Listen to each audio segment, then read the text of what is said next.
नमस्कार भक्तों, आज हम सुनेंगे माँ लक्ष्मी की पावन व्रत कथा, जिसे श्रद्धा से सुनने और करने से घर में धन, वैभव, सुख और शांति की प्राप्ति होती है। यह कथा विशेष रूप से शुक्रवार के दिन सुनी जाती है। प्राचीन समय की बात है, एक नगर में एक निर्धन ब्राह्मण दंपति रहता था।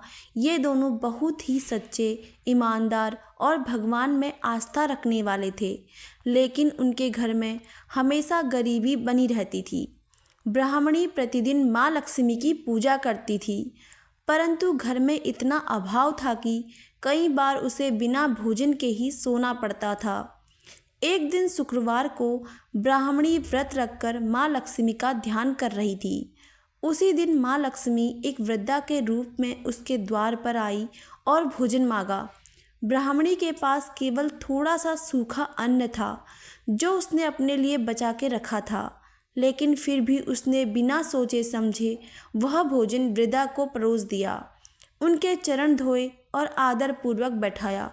ब्राह्मणी की निस्वार्थ सेवा और भक्ति देखकर माँ लक्ष्मी अत्यंत प्रसन्न हुई।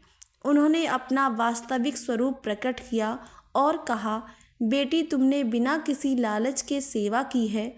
जो स्त्री शुक्रवार को इस प्रकार लक्ष्मी व्रत रखेगी, कथा सुनेगी और भूखे को भोजन कराएगी, उसके घर में कभी धन की कमी नहीं होगी। माँ लक्ष्मी के वरदान से अगले ही दिन उस ब्राह्मणी के घर में धन, अन्न, वस्त्र और सुख समृद्धि की वर्षा होने लगी। घर में शांति, खुशहाली और संतोष आ गया। धीरे धीरे उस परिवार की कीर्ति पूरे नगर में फैल गई। जो भक्त सच्चे मन से माँ लक्ष्मी का स्मरण करता है, माँ कभी उसे खाली हाथ नहीं लौटाती।